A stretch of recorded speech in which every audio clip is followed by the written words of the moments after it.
नमस्कार दोस्तों, इस वीडियो सीरीज में हम लोग पढ़ रहे हैं विज्ञान के वैसे सभी महत्वपूर्ण प्रश्न जो रेलवे की विभिन्न ऑफलाइन तथा ऑनलाइन परीक्षाओं में पूछे गए हैं। इस वीडियो में हम लोग फिजिक्स प्रश्नों को पढ़ेंगे।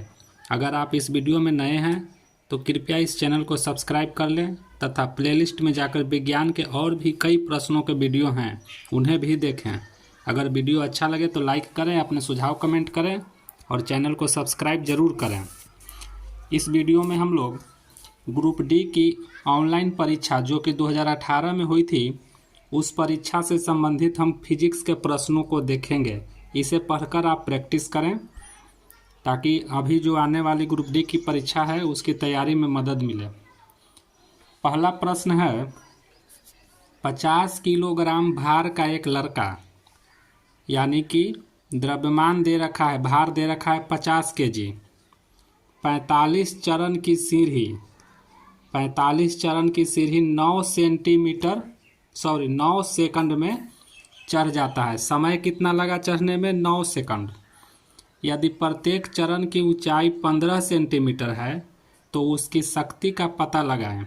सबसे पहले दोस्तों 45 चरण है और 15 सेंटीमीटर एक चरण का ऊंचाई है, तो सर्वप्रथम हमें 45 और 15 को गुना कर करके कुल पहले ऊंचाई पता करना होगा, ठीक।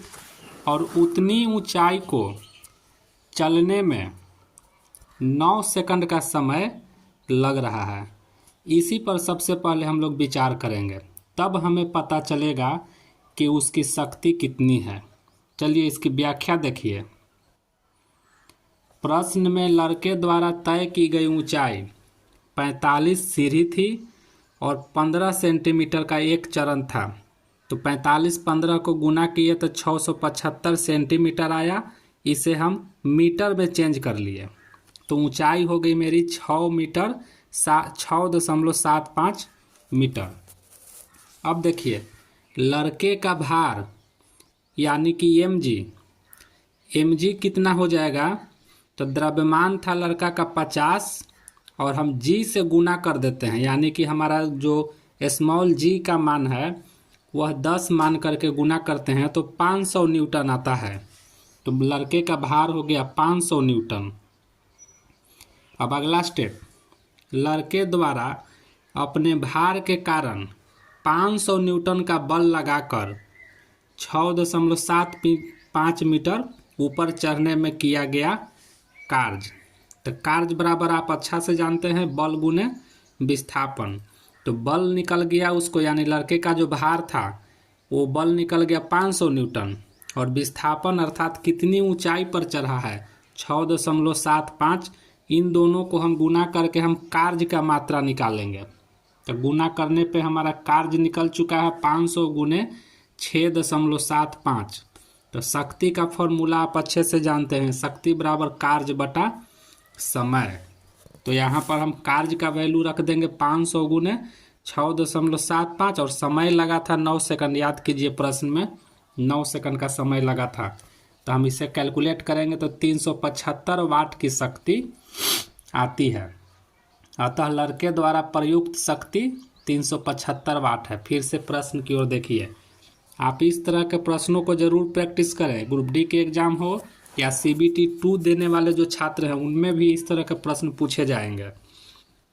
तो यहाँ हमारा सही ऑप्शन हो जाएगा बी। प्रश्न को एक बार फिर से वीडियो पॉज कर करके न्यूमेरिकल्स के प्रश्नों को आप जरूर से जरूर ध्यान से पढ़ें। देखिए यह RRB ग्रुप डी 23 सितंबर 2018 में पूछा गया था यह। अगला प्रश्न, एक 10 किलोग्राम का पिंड 4 मीटर की ऊंचाई से गिरता है, ठीक। उस पर लगने वाले गुरुत्वाकर्षण बल द्वारा किए गए कार्य की गणना कीजिए। तो सर्वप्रथम कार्य बराबर आप अच्छे से जानते हैं, कार्य बराबर बल गुने विस्थापन।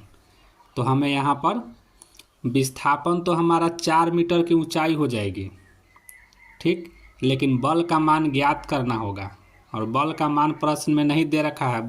प्रश्न में पिंड का द्रव्यमान दे रखा है, तो द्रव्यमान उसको हम लोग स्मॉल g से मल्टीप्लाई कर देंगे। जैसे F बराबर m में पिंड का गुरुत्वीय बल F बराबर ma, एक जगह पर G रखा गया है क्योंकि मुक्त रूप से गिर रही है। तो m था 10 किलोग्राम और G का मान भी 10, तो 100 न्यूटन हो गया। बल का मान हो गया 100 न्यूटन। और इस 100 न्यूटन बल से वह गिरते हुए 4 मीटर की ऊंचाई से गिरा है, तो विस्थापन हो गया 4 मीटर। तो हम कार्य बराबर बल गुने विस्थापन Fs, F का मान अभी निकला था 100 न्यूटन, हमारा विस्थापन था 4, गुना कर दिए तो आंसर निकल गया 400 जूल। पिंड। अगला प्रश्न देखते हैं। निम्न में से कौन सी भौतिक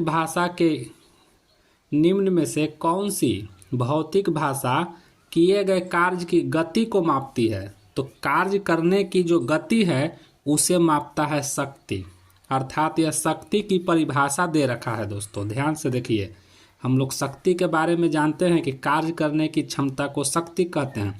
तो यहाँ पर हमारा है भौतिक भाषा में पूछ रहा है किए गए कार्य की गति को मापने वाला कौन होता है? तो शक्ति। जितना शक्ति रहेगा कार्य की गति उतने ही ज़्यादा होती है। अगला प्रश्न है, एक वस्तु 4 मीटर प्रति सेकंड के एक समान वेग से आगे बढ़ रही है, अर्थात वह वस्तु का वेग दे रखा है 4 मीटर प्रति सेकंड। ठीक, इसकी गतिशील ऊर्जा यानी गतिज ऊर्जा 200 जूल है। गतिज ऊर्जा दे रखा है 200 जूल। उसमें वस्तु का द्रव्यमान खोजना है, तो द्रव्यमान निकालना है। द्रव्यमान निकालने के लिए फॉर्मूला नहीं है, लेकिन हम लोग गतिज ऊर्जा बराबर फॉर्मूला पढ़े हैं।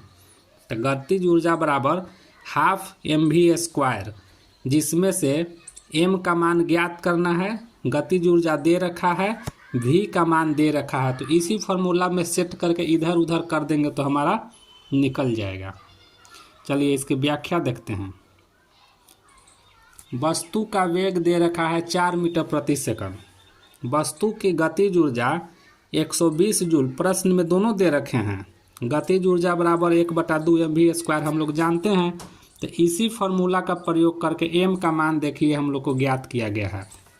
2 को गतिज ऊर्जा की तरफ लाया गया है तो गुना हो जाएगा, और v² भी इधर ला देंगे तो बटा में चला जाएगा। तो इसी फॉर्मूला का प्रयोग कर करके द्रव्यमान का मान निकाला गया, जो कि 15 kg आंसर आया है। अगला प्रश्न, ऊर्जा में 2 प्रकार की ऊर्जा होती है।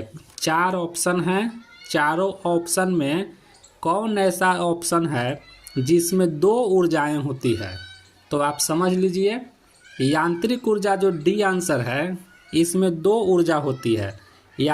देखिए, कई स्टूडेंट इस बात पे कंफ्यूज रहते हैं कि ऊर्जा कितनी प्रकार के पूछ दी जाए तो वो मुंह से तुरंत बोल देते हैं कि स्थितिज ऊर्जा और गतिज ऊर्जा, जबकि आप इस बात को याद रखिए, स्थितिज ऊर्जा और गतिज ऊर्जा यांत्रिक ऊर्जा के 2 पार्ट हैं।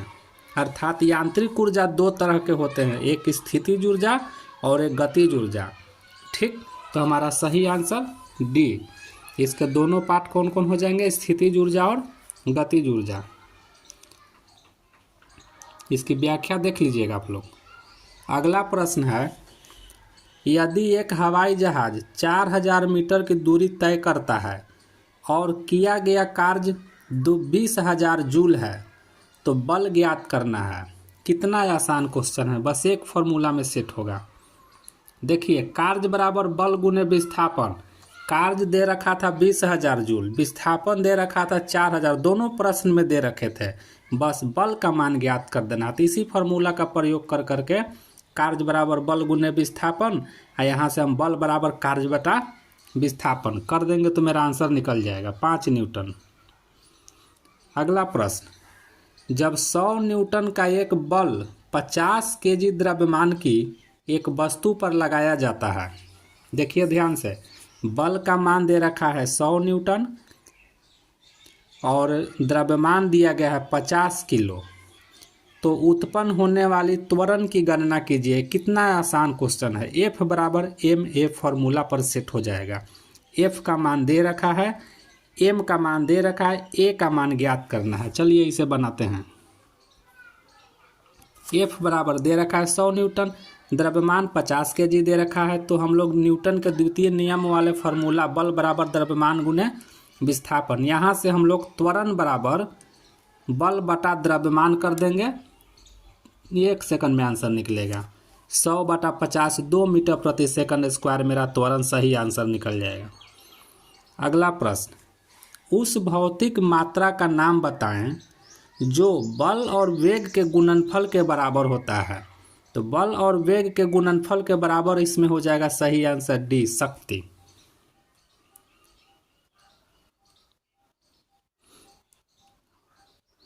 इसकी व्याख्या देखिए, यदि W कार्य t समय में हो तो शक्ति P का मान निम्नलिखित सूत्र द्वारा ज्ञात किया जाता है। P बराबर देखिए F गुने D बटा T।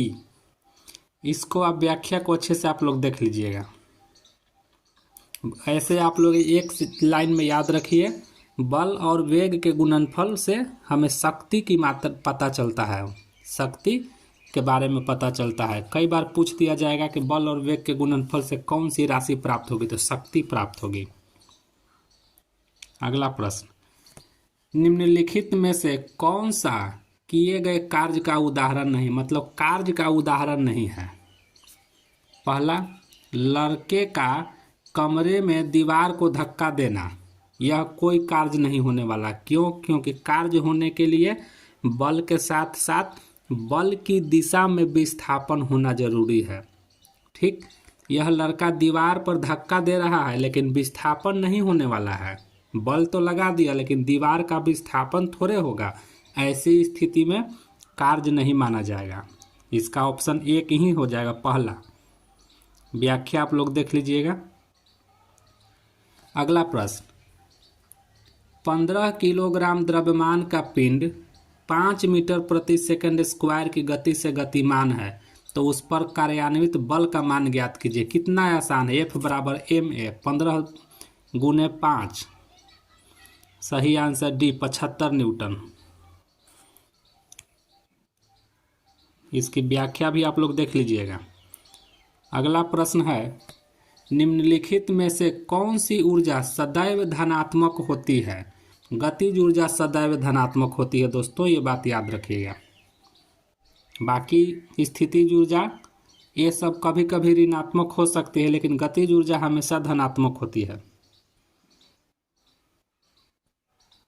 व्याख्या भी आप लोग देख लीजिएगा। अगला प्रश्न, कार्य करने की दर शक्ति को कहते हैं, तो यहाँ हमारा सी ऑप्शन सही हो जाएगा। शक्ति कार्य करने की दर है। देखिए सब ग्रुप डी की परीक्षा में पूछे गए हैं।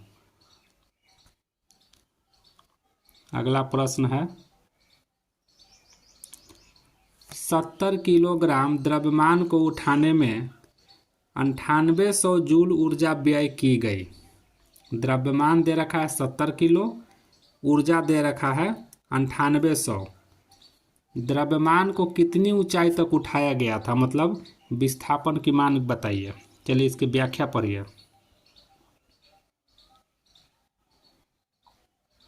देखिए स्थितिज ऊर्जा का फॉर्मूला है, स्थितिज ऊर्जा बराबर mgh, जिसमें ऊर्जा का मान 9800 दे रखा था, द्रव्यमान 70 किलो दे रखा था। स्मॉल g का मान तो आप लोग जानते ही हैं कि 10 मान लिया जाता है, और यहाँ से h का मान ज्ञात कर देना है। यही आपका आंसर बना देगा। कितना छोटा छोटा प्रश्न है लेकिन देखने में भारी लगता है। आप बस प्रैक्टिस करते जाइए, सब बनेगा। अगला प्रश्न है, यदि बल लगाने पर कोई कार्य न हो तो बल और विस्थापन के बीच का कोण कितना डिग्री होगा। बहुत अच्छा प्रश्न है।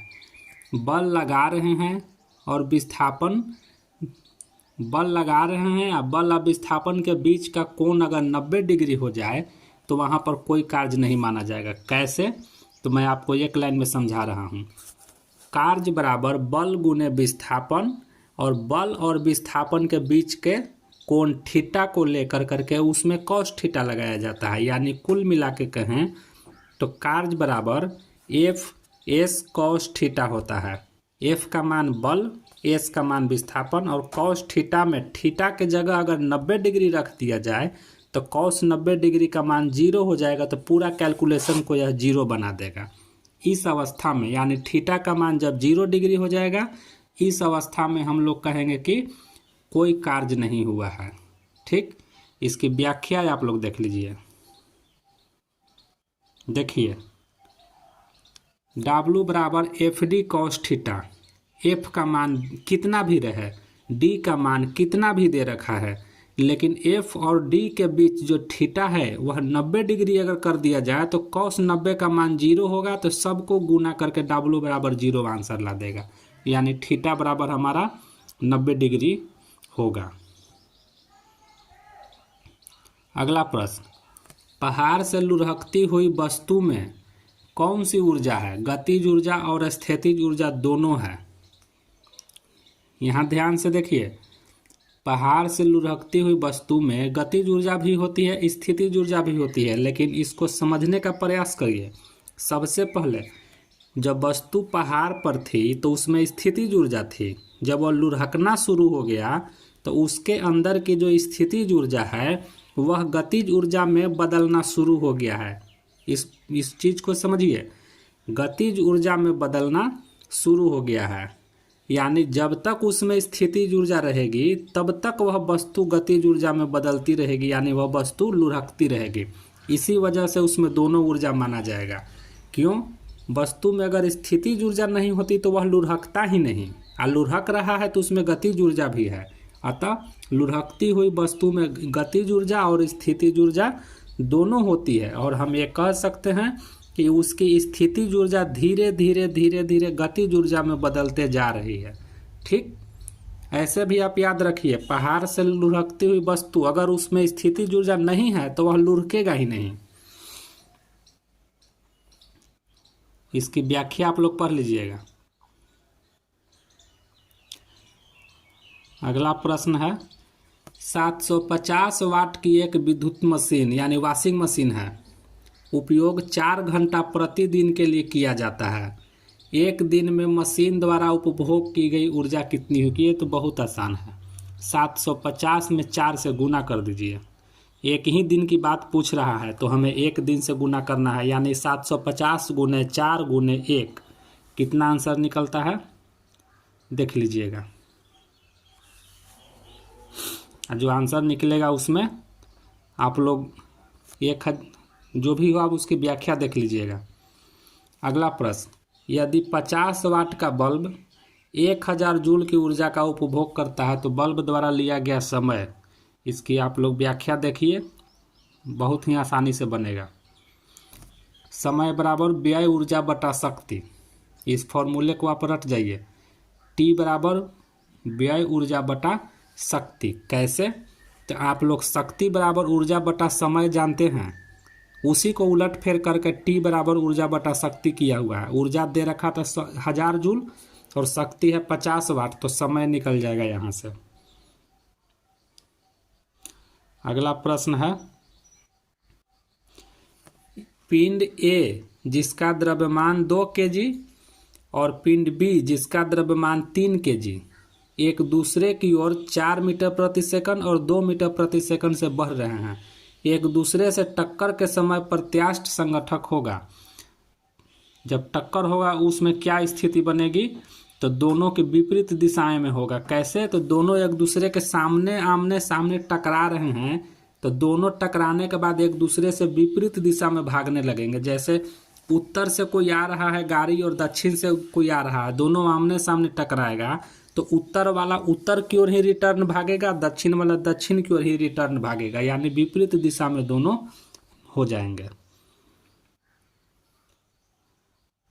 अगला प्रश्न, एक ऐसा कारक है, मतलब 4 चीजें हैं, चारों में से चारों ऑप्शन में से कौन एक ऐसा कारक है जो किसी निकाय को गतिमान अवस्था में लाता है या लाने का प्रयास करता है या रोकता है या रोकने का प्रयास करता है? बल आंसर हो जाएगा। बल ही वह कारक है जो किसी वस्तु को गति में लाने का, यानी बल का परिभाषा दे रखा है, इसको आप एक बार देख लीजिएगा, बना लीजिएगा। अगला प्रश्न, भूतल से यानी जमीन से 6 मीटर ऊपर स्थित 10 किलोग्राम वस्तु की निहित ऊर्जा, यानी यहाँ पूछ रहा है स्थितिज ऊर्जा, तो स्थितिज ऊर्जा mgh होता है दोस्तों। तो m का मान 10 kg, g का मान 9.8 और h का मान 6 मीटर। तीनों को आपस में गुना करेंगे, आंसर निकल जाएगा। ये था आज का हमारा सबसे अंतिम प्रश्न। तो आप वीडियो में बने रहिए, इसको लाइक कीजिए, सब्सक्राइब कीजिए, चैनल को ज़रूर सब्सक्राइब कीजिए और लोगों को भी बताइए। और इस तरह से आपको मैं ग्रुप डी की परीक्षा की तैयारी करने के लिए कई तरह के प्रैक्टिस सेट मैं लाऊंगा। सेट नंबर 1 है, इसी तरह से सेट नंबर 2 भी आएगा। आप इसको प्रैक्टिस करते रहिए।